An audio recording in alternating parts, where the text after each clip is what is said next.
If you tend to struggle with Electro Dragons and end up getting a 1 or 2 star, let's teach you the best Electro Dragon attack strategy at Town Hall 13. We'll use the fundamentals, army comp, and a live attack from yours truly to fully grasp this strategy. Now this army comp is quite unique, since it uses an Ice Hound with the Electro Dragons to get into the base, having rage and freeze spells to either help the Electro Dragons, heroes, or the battle Blimp to get the value that it needs. And within that Blimp features 2 super minions and 2 super wizards to get a large amount of value and funneling out of the base. I'd recommend holding on to this army as you will need it for later, but it gives you enough time to subscribe and ring the bell. Now with this army, there's not just one way of using it. It will depend on how the base is designed. For instance, let's start with ring bases. Since the Town Hall is always in the core of the base,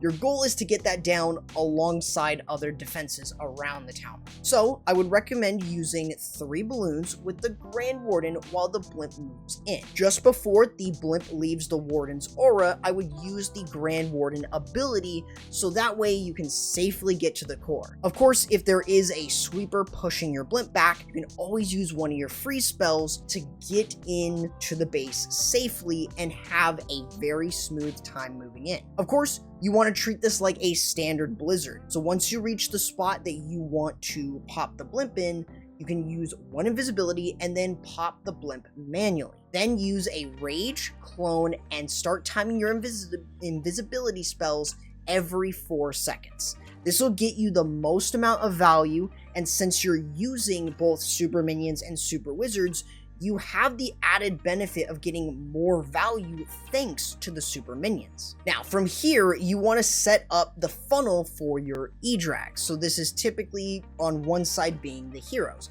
I'd recommend using them around an area where there is a couple defenses that aren't going to do much harm to your hero, such as a multi-target Inferno, as the other side of your funnel can typically be done with an Electro Dragon, since usually there is a nice clump of buildings that you can use the Electro Dragons for. You can also use a baby dragon to funnel both the Electro Dragons and the heroes to go in the direction that you want.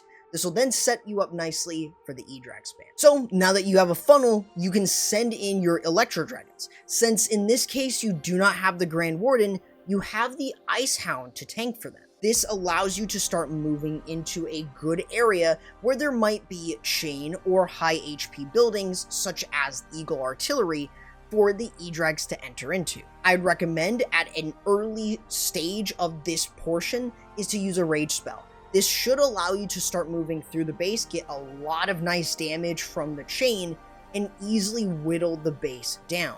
Which means once you move past the rage with the Electro Dragons, it's time for your back-end Royal Champion.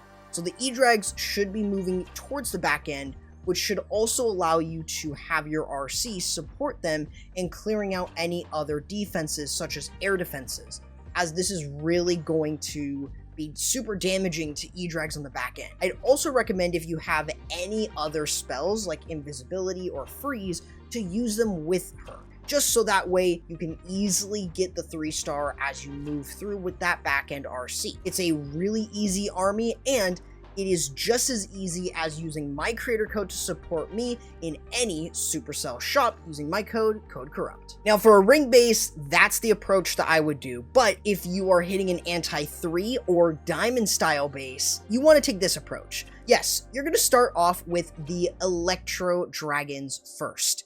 You then spam your Edrags with the Loons, the Ice Hound, and the Warden moving in.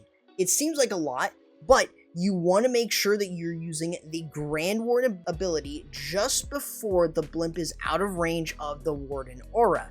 And you want to use a rage spell early on to make sure that the Edrags and balloons are getting the most value and getting into the base quicker. The reason that you do this is so you can easily remove the Town Hall from the back end by using the Blimp. So similar to the ring base setup and similar to a blizzard, once you find the spot that you want, You're then going to drop in 1 invisibility and then pop the Blimp manual. I then recommend using a Rage, Clone, and then use another invisibility spell and then start timing that every 4 seconds. It's just going to get you the most amount of value. It might get you a little bit more because of the super minions. It's pretty much the same thing as the other one, but you're doing it mid-attack. So now from here, the rest of the base is cleanup for your heroes.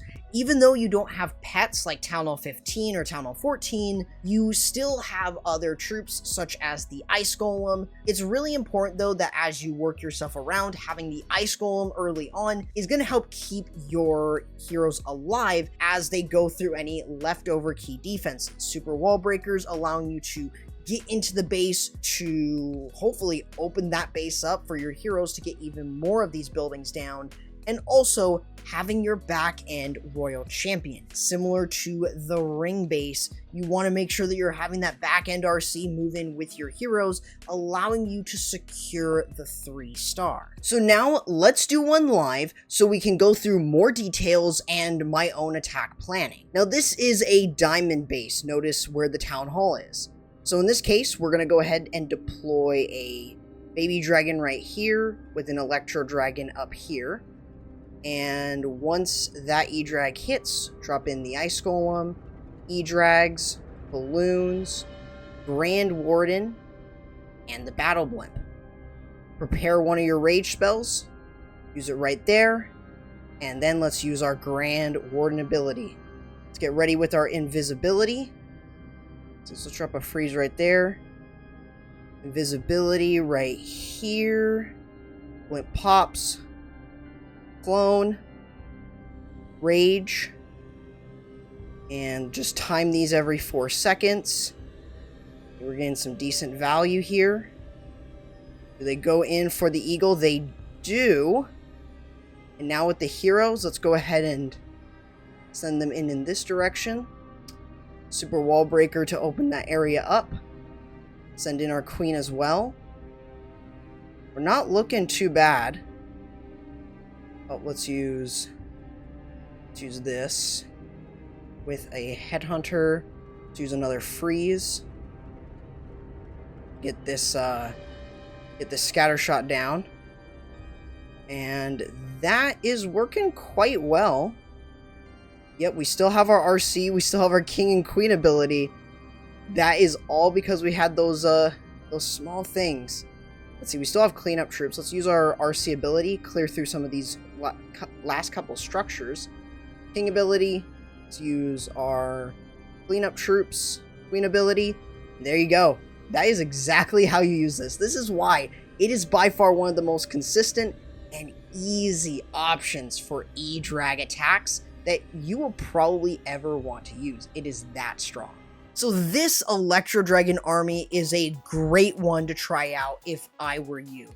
Of course, thanks to my channel members for supporting my channel. If you want to join, just click the join icon right next to my channel name to become a channel member. Of course, if you want another strong air army with the Blimp, here is the Blizzard Lalo guide, and I'll see you there.